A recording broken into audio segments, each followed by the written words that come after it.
സെമിയോട്ടിക്കായുടെ artificial intelligence അടിസ്ഥാനത്തിലുള്ള തെരഞ്ഞെടുപ്പ് വിശകലനത്തിലേക്ക് ഒരിക്കൽ കൂടി എല്ലാവർക്കും സ്വാഗതം. ഇന്ന് നമ്മൾ വിശകലനം ചെയ്ത മണ്ഡലങ്ങൾ അഴീക്കോട്, പേരാവൂർ. ആദ്യമായി തന്നെ നമുക്ക് അഴീക്കോട് മണ്ഡലത്തിൽ നിന്ന് ആരംഭിക്കാം. അഴീക്കോട് മണ്ഡലത്തിൽ ഇത്തവണ LDF സ്ഥാനാർത്ഥി KV സുമേഷ്, UDF സ്ഥാനാർത്ഥി കരീം ചെലേരി, NDA സ്ഥാനാർത്ഥി വിനോദ് കുമാർ എന്നിവരാണ്. 2021 തെരഞ്ഞെടുപ്പിൽ അഴീക്കോട് മണ്ഡലത്തിലെ ജയപരാജയങ്ങൾ ഒന്ന് അപഗ്രഥിച്ചുകൊണ്ട് നമുക്ക് ആരംഭിക്കാം. LDF സ്ഥാനാർത്ഥിയായ KV സുമേഷ് അന്ന് 46% വോട്ട് വിഹിതം നേടി ഇവിടെ ഒന്നാം സ്ഥാനത്തെത്തി. രണ്ടാം സ്ഥാനത്ത് ഇന്ത്യൻ യൂണിയൻ മുസ്ലിം ലീഗിലെ KM ഷാജിയാണ്. 41%. BJP സ്ഥാനാർത്ഥിക്ക് 11% വോട്ടുകൾ ലഭിച്ചത്. നിലവിലത്തെ സാഹചര്യത്തിൽ ഓരോ പാർട്ടികൾക്കും അനുകൂലവും പ്രതികൂലവുമായിട്ടുള്ള അഭിപ്രായങ്ങൾ, ഈ പഞ്ചായത്തിൽ ഉള്ള മൊത്തം അഭിപ്രായങ്ങൾ ഓരോ പാർട്ടികൾക്കും അനുകൂലമായും പ്രതികൂലമായും അപഗ്രഥിച്ച് അതാണ് നിങ്ങളുടെ മുമ്പിൽ ഇപ്പോൾ ഞങ്ങൾ പ്രസന്റ് ചെയ്യുന്നത്. LDFനെ ചുറ്റിപ്പറ്റിയാണ് ഏറ്റവും കൂടുതൽ സംസാരം നടക്കുന്നത്. എന്നാൽ പ്രതികൂല അഭിപ്രായങ്ങൾ അല്പം കൂടുതലാണ്. അതിന് തൊട്ട് പുറകെ UDF, അതിന് തൊട്ട് താഴെ NDA. പക്ഷേ NDAക്കും UDFനും പ്രതികൂല പ്രതികരണങ്ങൾ, പ്രത്യേകിച്ച് UDFന് അല്പം കുറവാണ്. അനുകൂല പ്രതികരണങ്ങൾ UDFന്റെ കാര്യത്തിൽ അല്പം മുമ്പന്തിയിലുമാണ്. വോട്ടിങ്ങിനെ സ്വാധീനിക്കുന്ന 5 പ്രധാന ഘടകങ്ങൾ നമുക്ക് എല്ലാവർക്കും അറിയുന്നത് പോലെ പ്രാദേശിക വികസനത്തിന് നൽകുന്ന പ്രാധാന്യം, യുവജന പിന്തുണ, വോട്ടർമാരിലെ വിശ്വാസ്യത, നേതൃപാഠവും സഹിഷ്ണുതാപരമായ രാഷ്ട്രീയം. ഈ 5 ഘടകങ്ങളിലും ഓരോ പാർട്ടികളും എങ്ങനെയാണ്, അവരുടെ പൊസിഷൻ എങ്ങനെയാണെന്ന് നമുക്കൊന്ന് നോക്കാം. പ്രാദേശിക വികസനത്തിലും യുവജന പിന്തുണയിലും ഒന്നാം സ്ഥാനത്ത് നിൽക്കുന്നത് NDA ആണ്. എന്നാൽ ഈ 2 ഘടകങ്ങളിലും LDF പ്രാദേശിക വികസനത്തിൽ 2ാം സ്ഥാനത്തിലും യുവജന പിന്തുണയിൽ UDF 2ാം സ്ഥാനത്തുമാണ്.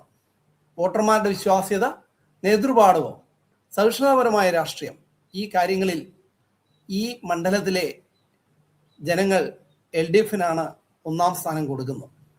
2ാം സ്ഥാനം വോട്ടർമാരുടെ വിശ്വാസ്യതയിൽ NDAയ്ക്കും, നേതൃപാഠത്തിൽ UDFനും, സഹിഷ്ണുതയിൽ വീണ്ടും UDFനുമാണ്. ഈ എല്ലാ ഘടകങ്ങളെയും കൂട്ടിയിണക്കി സെമിയോട്ടിക്ക AI ഉപയോഗിച്ചുകൊണ്ട് ഈ മണ്ഡലത്തിൽ നിലവിലത്തെ സാഹചര്യത്തിൽ ആര് ജയിക്കും, പരാജയപ്പെടും എന്ന് നമുക്കൊന്ന് നോക്കാം. ഇവിടെ ഇപ്പോഴത്തെ സാഹചര്യത്തിൽ ഒരു നെക്ക് ടു നെക്ക് പോരാട്ടമാണ് സെമിയോട്ടിക്ക പ്രതീക്ഷിക്കുന്നത്. LDFന്റെ സ്ഥാനാർത്ഥിക്ക് 43.5%, എന്നാൽ തൊട്ടു താഴെ നിൽക്കുന്ന UDF സ്ഥാനാർത്ഥിക്ക് 42.5%, NDA സ്ഥാനാർത്ഥിക്ക് 14% വോട്ട് വിഹിതമാണ് സെമിയോട്ടിക്ക പ്രവചിക്കുന്നത്. ഇനി നമുക്ക് പേരാവൂരിലേക്ക് പോകാം. അത്യന്തം എല്ലാവരും ആകാംക്ഷയോടെ നോക്കിയിരിക്കുന്ന ഒരു മണ്ഡലമാണ് പേരാവൂർ. UDFന്റെയും LDFന്റെയും സ്റ്റാർ ക്യാമ്പയിനേഴ്സ് പോരാടുന്ന മണ്ഡലമാണ് പേരാവൂർ. 2021 പേരാവൂർ മണ്ഡലത്തിലെ ജയപരാജയങ്ങൾ ഒന്ന് അപഗ്രഥിച്ചുകൊണ്ട് നമുക്ക് ആരംഭിക്കാം. അന്ന് സണ്ണി ജോസഫ് 47% വോട്ട് വീതം നേടി LDFലെ സക്കീർ ഹുസൈനെ പരാജയപ്പെടുത്തുകയുണ്ടായി. BJP സ്ഥാനാർത്ഥിക്ക് അന്ന് അവിടെ 7% വോട്ടാണ് ലഭിച്ചത്. നിലവിലത്തെ സാഹചര്യത്തിൽ പേരാവൂർ മണ്ഡലത്തിൽ ഓരോ പാർട്ടികൾക്കുമുള്ള അനുകൂല പ്രതികൂല പ്രതികരണങ്ങളെ നമുക്കൊന്ന് അപഗ്രഥിക്കാം. LDF ഈ ഒരു കാര്യത്തിൽ ഏറ്റവും മുൻപന്തിയിലാണ്. അനുകൂല പ്രതികരണങ്ങളുടെ കാര്യത്തിൽ LDFന് ഒരു മേൽക്കോയ്മയുണ്ട്. UDFനെ സംബന്ധിച്ചിടത്തോളം അനുകൂല പ്രതികരണങ്ങൾ മുകളിലാണ്, എന്നാൽ മൊത്തം പ്രതികരണങ്ങളുടെ സ്ഥാനത്ത് 2ാം സ്ഥാനത്താണ്. NDA അനുകൂലവും പ്രതികൂലവുമായിട്ടുള്ള പ്രതികരണങ്ങളിൽ 3ാം സ്ഥാനത്താണ്. എന്നാൽ പ്രതികൂല പ്രതികരണങ്ങൾ അല്പം കൂടുതലാണ്. നമുക്ക് എല്ലാവർക്കും അറിയാവുന്ന പോലെ വോട്ടിങ്ങിനെ സ്വാധീനിക്കുന്ന 5 ഘടകങ്ങളിൽ ഈ ഓരോ പാർട്ടികളിലും ആരാണ് മുമ്പിട്ട് നിൽക്കുന്നത് എന്ന് നമുക്കൊന്ന് നോക്കാം. പ്രാദേശിക വികസനത്തിൽ LDF 1ാം സ്ഥാനത്താണ്, UDF 2ാം സ്ഥാനത്ത്. യുവജന പിന്തുണയിൽ LDFന് 1ാം സ്ഥാനം, NDAക്ക് ഇവിടെ 2ാം സ്ഥാനമാണ് യുവജന പിന്തുണയിൽ. വോട്ടർമാരുടെ വിശ്വാസ്യതയിൽ വീണ്ടും LDF 1ാം സ്ഥാനത്തും UDF 2ാം സ്ഥാനത്തുമാണ്. നേതൃപാടവത്തിലും സഹിഷ്ണുതാപരമായ രാഷ്ട്രീയത്തിലും UDF 1ാം സ്ഥാനം നേടിയപ്പോൾ LDF ഇവിടെ ഈ 2 ഘടകങ്ങളിലും 2ാം സ്ഥാനത്താണ്.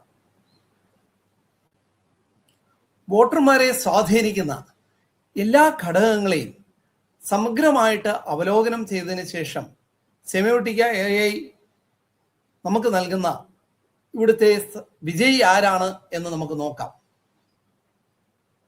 പേരാവൂരിൽ UDFന് വ്യക്തമായ ഒരു മുൻതൂക്കമാണ് ഇവിടെ ഉള്ളത്. UDF സ്ഥാനാർത്ഥിക്ക് 48% വോട്ട് വീതവും LDF സ്ഥാനാർത്ഥിയായ ശൈലജ ടീച്ചറിന് 41% വോട്ട് വീതവുമാണ് സെമിയോട്ടിക്ക പ്രെഡിക്റ്റ് ചെയ്യുന്നത്. NDAക്ക് വ്യക്തമായ ഒരു വളർച്ച ഇവിടെ കാണുന്നുണ്ട്. ഏകദേശം 11% വോട്ട് വീതം പേരാവൂരിൽ NDA നേടുമെന്ന് സെമിയോട്ടിക്ക പ്രവചിക്കുകയാണ്.